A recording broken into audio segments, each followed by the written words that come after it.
زما استاسو د ټولو حاضرین او غایبین او مړو ژوندو دی الله جل شانه نصیب کی داغه نه بعد دی الله جل شانه ماتا د خپل رضا موافق صحیح وینا باغی باندې یقین او په اخر کې د عمل کولو توفیق دی الله جل شانه زما استاسو د ټولو نصیب عزتمندو د جمعې ورځ د مؤمنانو مسلمانانو د پاره د الله جل شانه د طرفنا منتخب کړی شوی ورځ ده الله د دې انتخاب کړی دی دیتا سید الایام هغه ویل کیږي د ورځو سردار ورځ یوم المزید د زیاتوالی د جامعیت او د راغونډېدل ورځ هم د دې وجنا الله جل شانه فخپل کتاب قرآن مجید کے فرمائی یا ایوہ الذین آمنوا اذا نودی للصلاة من یوم الجمعة فاسعوا الى ذکر اللہ وذروا البیع اے ایمان والو کله چې تاسو راوبللې شي په ورځ د جمعې باندې مراد دی اغا آزان دی د مؤذن اغا ندا دا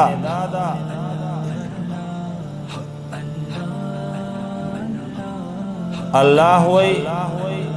فاسعوا الى ذکر اللہ وذروا البیع نو بستا اللہ جل شانہ یاد طرف تراشی بیع و شراء اغسطل خرسول کاروبار خپل مصروفیات او خپل مشغله هغه پریک دی ذالکم خیر لکم ان کنتم تعلمون هم دا تاسو د پاره بهتره ده کچره تاسو په دې باندې پوهیږئ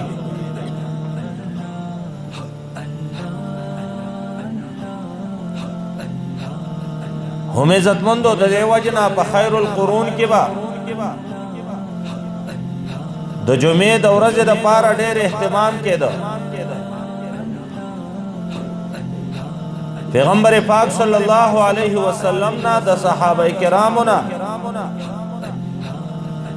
تابعین تبع تابعین ائمه مجتهدین او زمونږه مشران اسلاف بزرگان داغین دا عادت ثابت ده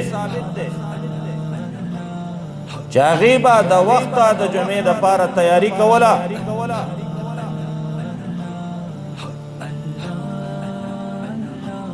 یو بل سره به پدې کې مسابقت کاو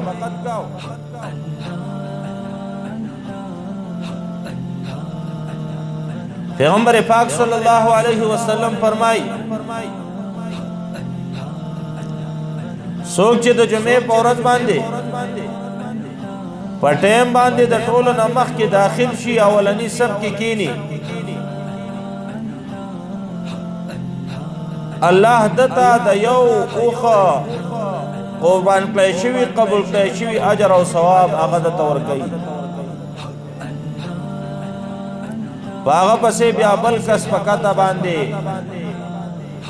د غوا برابر ثواب باغی پسې بل کس راغې داغتا د بیزی او د ګډ برابر ثواب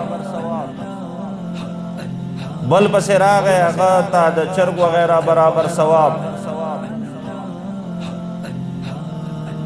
حتی تر دې پورې چې کم کس د دین او استراغ هغه ته د یو انډه برابر ثواب هغه میلاو شو داغه نه بعد بیا فرشتي هغه خپل رجستر هغه بند کی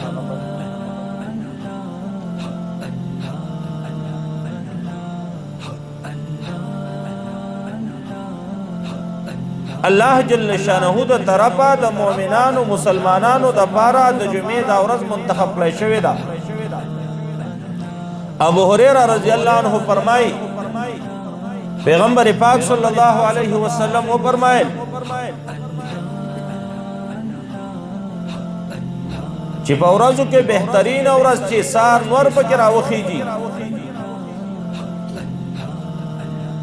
هغه ورځ د جمعې ده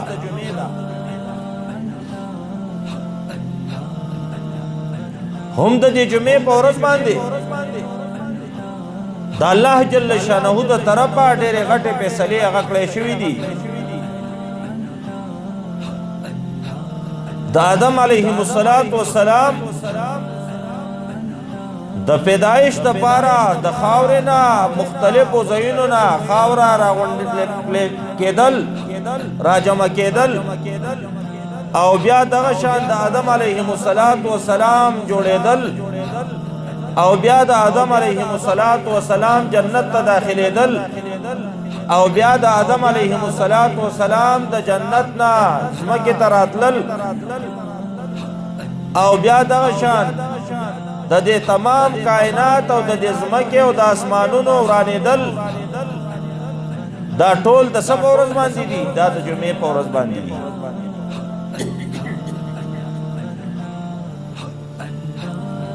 پیغمبر پاک صلی الله علیه وسلم فرمایي د دې جمعې په ورځ کې الله جل شانه یو لمحه داسې خود ده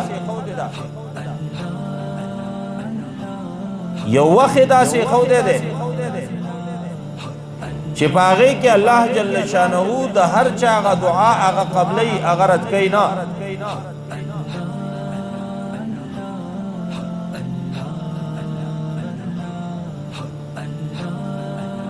دغه وجنه د جمعې د ورځې د پاره د جمعې د مانځه او د جمعات د پاره ډېر غټ آداب دي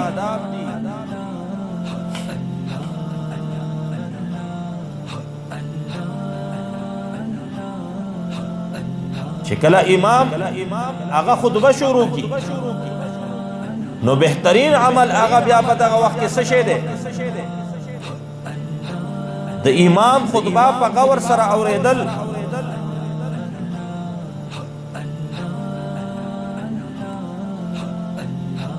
په غور سره او په توجه سره د امام خطبه د اول نه راواله تر اخره پورې هغه اوریدل دا د ټولو نه اهم ادب دی د جمعې د آدابونه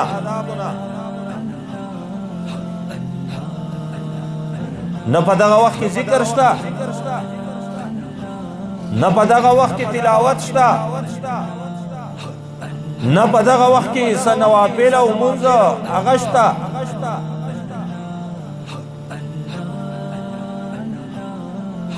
بلکې په توجه سره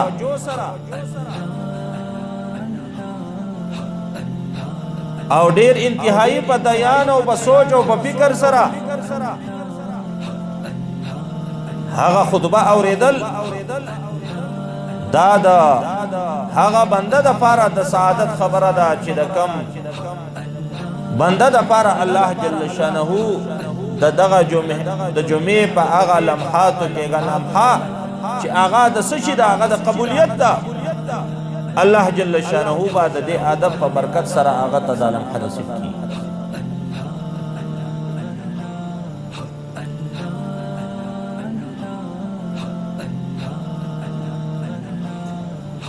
الله جل شانه د مؤمنانو مسلمانانو د پاره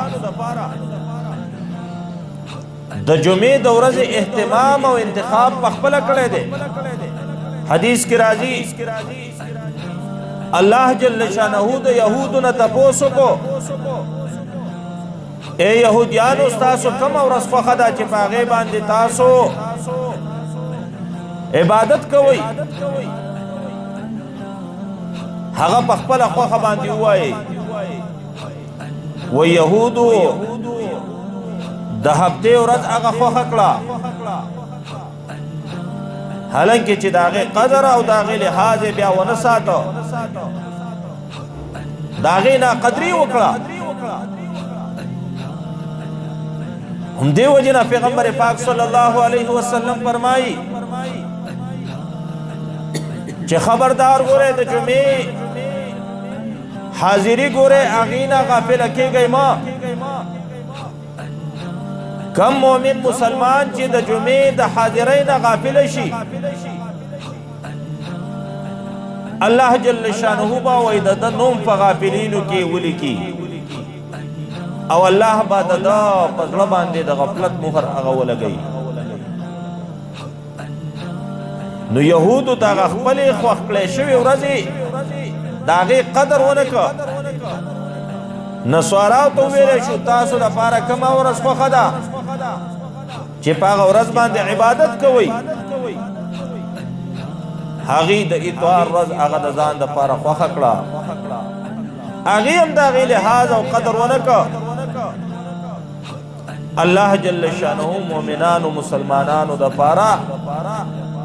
د جمعې د ورځ انتخاب د اول نه کړو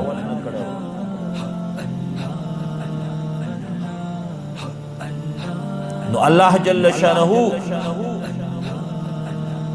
په مؤمنانو مسلمانانو باندې رحم کړل بشمار انعامات او احسانات الله جل شانه هغه د خپل طرفنا د دې بندګانو د پاره را لګلې دي لیکن موږ ته ظاهري انعامات او احسانات په نظر باندې راځي خو باطنی پټ او بیا هغه چې هغه روحاني انعامات او احسانات دي چې هغه کې زما استادو د روح هغه غذا ده د روح کمې پوره کیږي د روح هغه خوراک دی پاغه کې هغه ما تاسو له په نظر باندې ناراضي پیغمبر پاک صلی الله علیه وسلم فرمایي څوک چې د جمعې د آداب او خیال وساتي دیبا ادب سره په احترام سره لاړ شي د جمعې حاضری وکي د جمعې منځ وکي د امام خطبه هغه په دیان سره او په سوچ سره انتهایی په قلار باندې هغه واوري مسله دادا چې د خطبه په دوران کې با نه چاته نه کوي حکم کې نه بسو کا صد بدای نه منکه نه بد خپل کپلو سره او د خپل بدن سره هغه ټوکې ټکال او خپل کپلې سیده کول او په خپل ګیره کې یا بسر کې ګوتې وهل اخوا دې خوا قتل دا ټول داسې دا چې د دې سره د جمعې هغه برکت او د جمعې هغه کم فضائل چې راغلي دي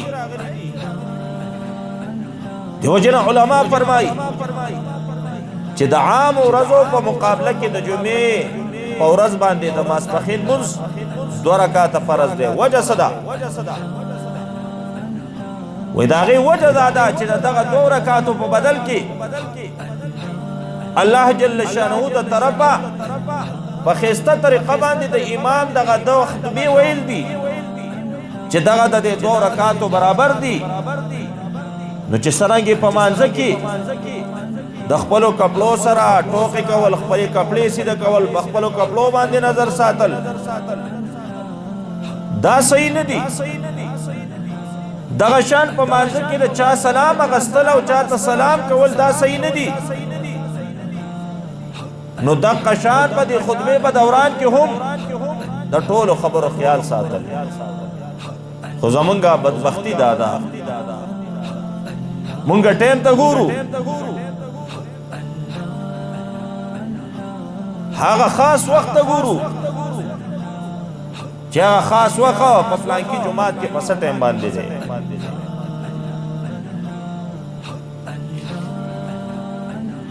بس صرف هغه حاضری مقصدی صرف حاضری ولګي 2 رکعات مونږ هغه وشي او بیا نن سبا عادت هم دا جوړ شوی دی چې نه د جمعې مخکې سنت شته او نه د جمعې وروسته سنت شته رو برو دا خبر عروج طرف تراوانه دا د سنت و اهتمام هغه ترک شو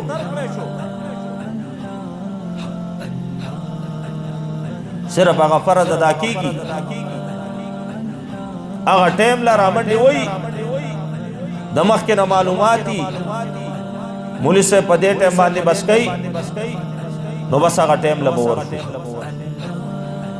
دیو جنا زمونږه د اعمالو نه نورانیت او هغه خوشحالي د زړه اطمینان او سکون هغه ختم کړی شوی دی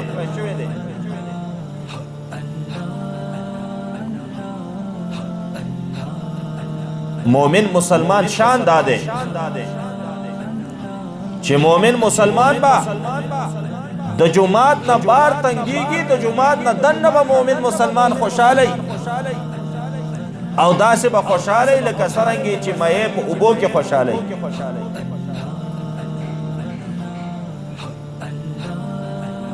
او منافق په جماعت کې داسې تنګيږي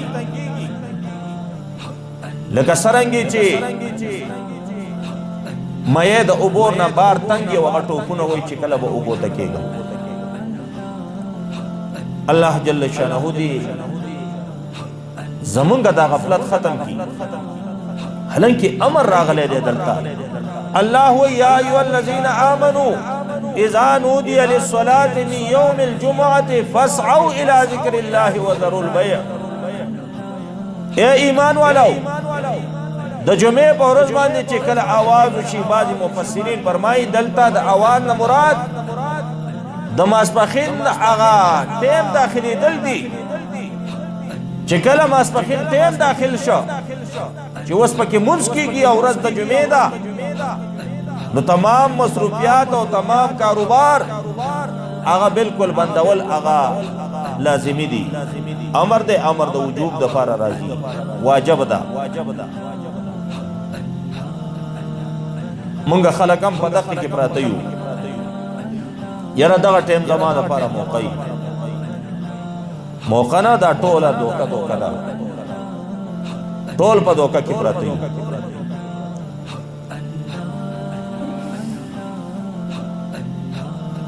زړونه زمونږه هغه د دنیا د محبت نه ډک شوي دي په جمع باندې ټوله ورځ د دنیا تذکری دي او د انسان په بدن کې دا دو اجزا دا دو اندامونه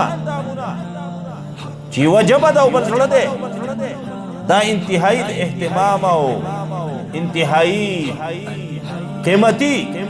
آزادی الله جل شانه انسان ته نصیب کړی دي نو ټول ورځ کومګه د دنیا تذکری وکړو او ټول ورځ په خپل جواب باندې د یو نواله د سلو پورې او د سل نه د زرو پورې او د زر نه د لاکو پورې او د لاکو نه د کروڑ او د ارباو پورې شمار کو بیا هم زموږه جواب هغه باندې نستړی کیږي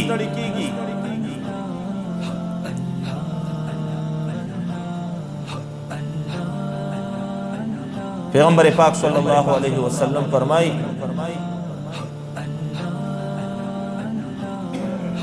انسان د دنیا د لپاره انتهایی حریص دی د حرص دومره زیات دی کچری الله جل شانه دی انسان ته د سرو زرو یو غر ورکی او د هغه مالک وګرځي دغه غر وړي نشي سره زر دی لیکن بیا به هم دې داوي چیرې ما تر دین علاوه یو بلا حصہ دې برابر هغه هم پکارو یو بلا وادي ما ته بلا هم پکارو پیغمبر پاک صلی الله علیه وسلم فرمایي نډکیږي د داخلو مگر سیوا د دینه په خاورو باندې چې خاورو باندې د داخلو ډکې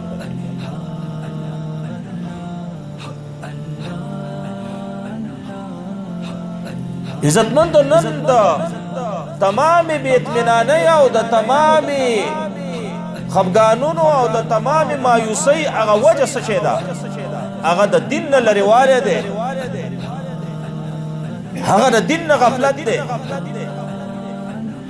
پیغمبر پاک صلی الله علیه وسلم فرمائی د تمام گناہونو بنیاد آغا د دنیا سره محبت دے د دنیا محبت پزړه کې ساتل د دنیا خبرې صرف اور صرف د دنیا خبرې په جبه باندې کول دا د گناهونو بنیاد دی بنیاد موږ دا وایو څوک موږ ته خبره کوي په جواب کې موږ څه وایو یاره د چا غلا مې نه ده کړې د چا نه مې جیب نه دی والی د چا حق مې نه دی نیولی سوچه مسلمان یم نا سوچه مسلمان هغه چاته ویلی کېږي په خپل زړه باندې نظر واچوه په خپله ژبه باندې سوچ وکړه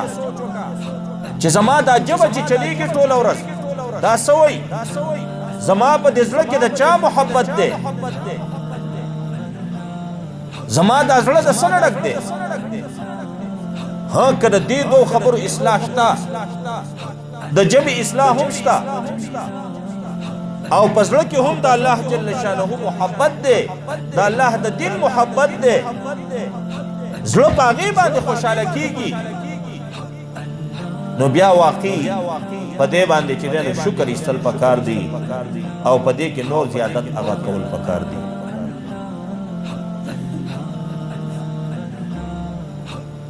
لقمان حکیم داغه باره کې راځي دی په یو موقع باندې د چا سره غلامو آقا یې ورته وویل لاړ شه بیزه ذبحه کا یو څاروی ذبحه کا او د ټولو نه قیمتي ټوکړه چې په دې کې کمه ده هغه ماله راوړه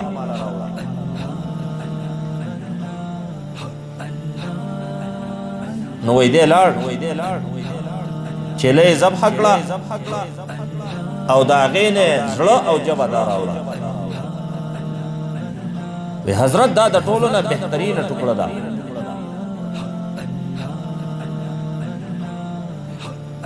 هغه پې سوچ وکړئ صحیح بله ورځ یې ورته بیا وویل وی لاړ شه اوس بله چیله یې هغه ذبحه کړه او د هغې نه بدترینه ټوکړه هغه ماله راوړه دی لاړ چیله یې ذبحه کړه او بیا یې د هغې نه زړه او ژبه راغستې ده بادشاه آقا او مالک پوه شو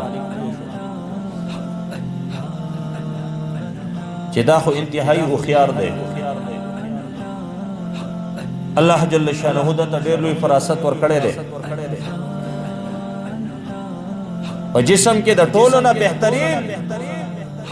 اندامونه هغه څه شی دي هغه ژبه ده او هغه زړه دی کله چې د ژبې اصلاح وشوه او کله دغه زړه اصلاح وشوه دا انسان د ټولو نه بهترین انسان دی دا صادق او دا رښتینی انسان دی دی که د خپل صداقت دعوه کوي یا څوک د ده د صداقت او د رښتینوالي ګواهي ورکوي نو په دې کې شک شبه هغه نشي کېدی او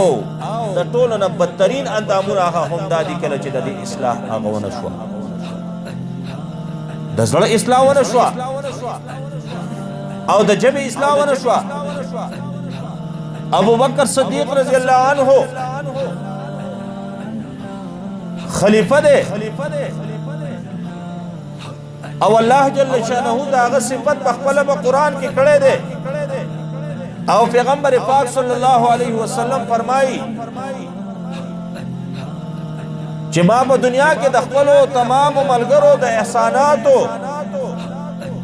او زما سره چې کم چا څخه کړی دي دا غي د خوب الله هغه مې ورکړه سوا د ابو بکر نه چې ابو بکر زما سره څومره ښه کړي دي د هغې بدله زه ښه نشم ورکولی هغه به الله جل شانه هغه ته د هغې بدله ورکوي خو ابو بکر صدیق رضی الله عنه به د خپله ژبه نیوه او سوچ به کو یو قسم سزا به دې له ورکوله چا دې تپوس وکړه حضرت دا ولې وایي ډېر کرتې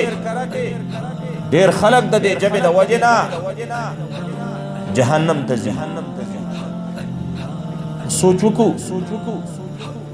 ژبه عملی شکل کې په خپله ذاتي طور نه دغه جبا څوک وجني، نه دغه جبا غلا کوي، نه دغه جبا زنا او ډاکه کوي، نعوذ بالله. لیکن بیا هم دغه جبې د وجې نه ډېر خلک هغه جهنم ته روان دي. ولې په دې جبه باندې هغه څه راځي چې هغه د انسان په زړه کې موجود دي، په جبه باندې د هغې اظهار کېږي. اوس چې کله دغه زړه دغه د عبثیاتو نه ډکي، دغه د لهو لعب نه ډکي، دغه د بیکاره خبرو نه ډکي،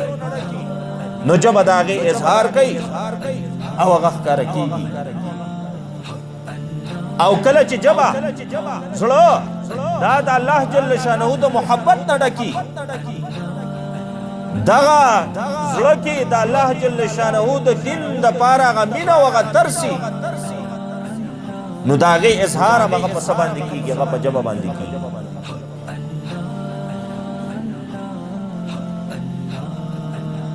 عزتمندو د الله جل شانه د طرفه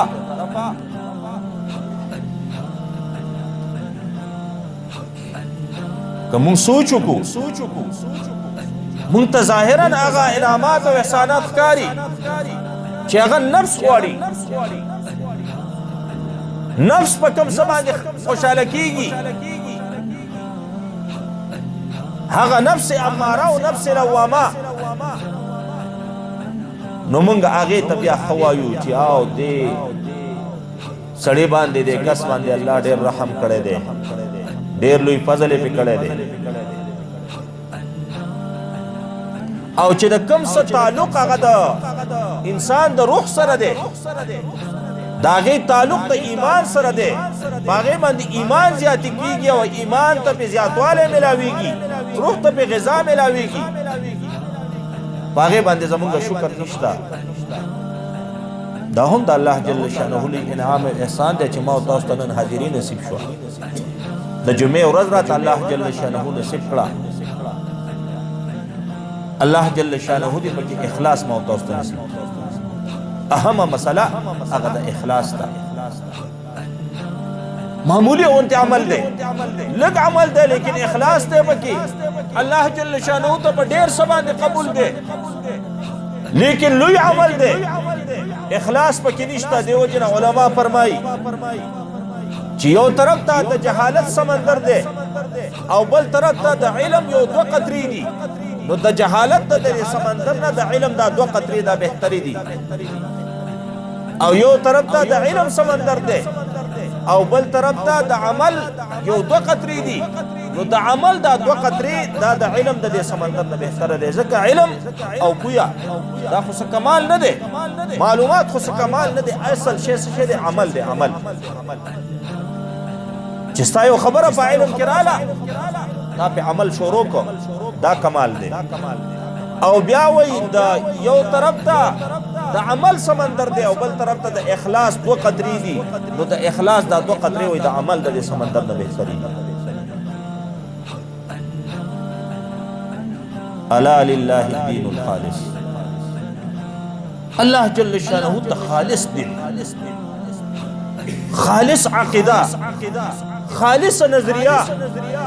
بالکل دا انسان پا دے بدن کی اللہ ہوئی زمان دا اسے دلو زید زید زمان کور دے پکی چاگا بگورے خالص زمان دا پارے اغس شے دے اغز لگے. اللہ ہوئی اے بندہ طول بدن ستا دا پارے، لیکن گورے زڑ زمان دا پارے. دیو جنا دا انسان دا بدن نچوئی کل روح پروازو کی نو دا زړه د ډېر د قلارې پورې حرکت کوي. روح پرواز کړی خو زړه بیا هم حرکت کوي. د ډېر ټایمه پورې ډاکټران او اطبا په دې باندې پوهېږي، ساینسدانان پې پوهېږي، خو اصل وجه په دې کې وایي څه شی ده؟ اصل وجه هم وایي دا ده چې دا زړه د الله جل شانه کور دی او دا زړه د انسان په نو دا انسان دا دے بدن نا چی دا روح ہوزی نو دا روح تی طول ہوزی، لیکن دا اللہ جل شانہو دا قدرت اگا کرشمہ دادا چی کم زی کہ اللہ جل شانہو باقی دے اغل رب بقا دا دا الله صفت دا ده چې هغه باقی دی هغه لره بقا ده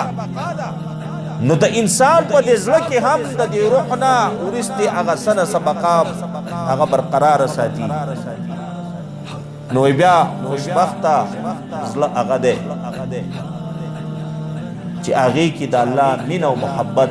په الله باندې ایمان هغه خالصي او کله چې په هغې کې ګډوډي او مثال د یو ګنده ډیران غوندي د ګنده خزلې غوندي چې څه غواړي او بس هغه ډیران ته دی ورچولی شي نو وایي دغه زړه بیا ډېر څه شی دی بدبخته زړه دی اله العالمین دې زما او ستاسو زړونه هغه نیکبخت وګرځوي اله العالمین دې زما او ستاسو د زړونو اصلاح هغه نصیب کړي پیغمبر پاک صلی الله علیه وسلم فرمایي بخاری شریف حدیث ته خبردار د انسان په بدن کې یو ټوکړه ده کله چې د هغې اصلاح وکړی شوه گویا د د ټول بدن اصلاح وشوه او کله چې د هغې اصلاح ونه شوه هغه فاسد وګرځېده نو گویا د ټول بدن فاسد شو په هغې کې فساد پیدا شو او وایي خبردار هغه زړه دی خبردار هغه زړه دی خبردار هغه زړه دی دیو جنا چې د روح څومره مهلکې بیماری دي یو به د بدن مهلکې بیماری دي چې هغې ته کینسر ویلی کېږي او هغې ته چې دی نو هغه لاعلاجه مرضونه هغه ویلی کېږي نو هغه د بدن دپاره مهلک دي بل د روح دپاره چې کومې مهلکې بیماری دي چې هغه څه شی دی هغه حسد دی هغه کینه ده هغه بغض دی هغه بخل دی هغه ریا ده ټولې وایي د انسان د زړه سره تعلق سره دا بیماری په کوم ځای کې دا د انسان په زړه کې بخل انسان کې ولې پیدا کېږي انسان بخیل ولې ګرځي د مال سره مینه او د جیب په ځای باندې دا مال د په زړه کې پروت دي نو دې وجې نه دا انسان بخیل شي کینه بغض حسد دا په انسان کې ولې پیدا کېږي د بل ور مسلمان نه د بل انسان نه د دغه زړه دومره متنفره شي په هغې کې دومره نفرت پیدا شي چې دی بیا د هغه په بدو باندې خوشحاله کېږي او د هغې په ښو باندې دی خفه کېږي دا ټولې بیمارۍ د څه سره تعلق ساتي دا د زړه سره تعلق ساتي نو چې څرنګې یو انسان لره د خپلو مهلکو بیماریانو یا د لاعلاجه بیماریانو د هغې دپاره منډه ترړه دی لازمي ګڼي نو دغه شان ګورئ د روح هغې ته هم بیماري لګي روح هم بیماریږي او د روح تعلق هغه د انسان د زړه سره دی د روح تعلق هغه د آسماني خوراکونو سره دی هغه د احکاماتو الهیو سره دی هغه د اوامرو د نواهیو سره دی او هغه ټول اثر په څه باندې کوي هغه په زړه باندې کوي اله العالمین دې زما او ستاسو په زړه کې خپله مینه او محبت هغه پیدا کړي اله العالمین دې د پیغمبر پاک صلی الله علیه وسلم د بهترینو سنتو اتباع هم نصیب بعضې خلک بیا دا وایي زړه مې صفا دی شکل ته مې مه ګوره حقیقت هم دا دی چې زړه صفای نو د چا شکل ته نه ګوري خو الله جل شانه ما او تاسو په یو خبره باندې مکلف کړي یو هم د هغه تکلف تعلق د زړه سره دی چې الله وایي ای بنده دا به کې دا به نه کې په دې طریقه باندې به خپل ژوند تېرې په دې طریقه باندې به ګورې ژوند نه تېرې داسې شکل و صورت په اختیاریا یو ماډل مې رالیږلی دنیا ته که ته زما سره محبت غواړې او واقعي دا زړه دې ما ته حواله کړلی چې څرنګې ته دعوه کې نو ګورې د دې اظهار به هم کې راشي اوس دغه محبین رسول هغه څوک هغه صحابه کرامو هغې ژوند وګورو چې یو صحابي نه به دا نه ثابت نعوذ بالله چې د هغه ژوند خلاف سنت دي او هغه ته بل صحابي دعوت ورکړی هغه دا ویلي چې ګوره پلانکیا زما شکل و صورت ته مه ګوره زما د زړه نه یو الله خبر دی حقیقت دی علیم بذات الصدور دی اله العالمین زموږ د باطن او د ظاهر د دواړو اصلاح هغه نصیب کړي اله العالمین د اتباع سنت زموږ د ټولو نصیب کړي د سنت وګوره خیال ساتو اکثر جمع وشي فرض وشي سنت هم دغه شان پاتې شي علما فرمای تارک سنت چې څوک سنت پرېږدي او سنت پرېښودونکی یو موقع به داسې راځي چې دی به د فرضو نه هم لاسین شي، د فرضو منکر به دی، بیا به د فرضو په انکار باندې د خلکو سره مناظرې کوي، فلحال په سنتو باندې مناظرې کوي چې دا سنت شته او دا نشته، بیا به داسې وخت راشي چې دی به په فرضو باندې بیا څه کوي مناظرې هغه شروع کړي. نو د سنتو یو خپل اجر او ثواب دی، سنت دی. طارق جمیل صاحب هغه بهترین مثال د دې ورکاو چې یو بهترین گاړی تا سره در سره دی، د کروڑو گاړی دی، د دې د سنتو مثال په دې کې داسې دی لکه پټیر کې هوا، پټیر کې هوا نشته گاړی بیکاره دی، پټیر کې هوا دا گاړی ډزي. الہ العالمین دې د عمل کولو توفیق هغه نصیب کړي. یو اخر کې درخواست دا دی، څو علما راغلي دي، انتهایی په دې ورځو کې مونږ ته مهنګایي هغه معلومه ده چې د کورونو څه صورتحال دی، نو بیا هغه مدارس چې هغې ته د یو طرفه څه فنډینګ هغه نشته، هغه زما او ستاسو په دغه 10 روپۍ 20 روپۍ باندې آباد دي. نو زمونږ په دې نږدې علاقه کې یو مدرسه ده، ملګري راغلي دي، انتهایی هغې ته ضروریات دي، نو د هغې سره د خپل وس مطابق هغه امداد وکړو. اگر چې نن مونږ د ګیزر دپاره چې سبا بله ورځ هم په دې جومات کې ګیزر لګوو، موږ هغې سره په چنده کې تعاون وشي، خو چونکې هغو راغلي دي انشاءالله د هغې سره تعاون هغه وکړو.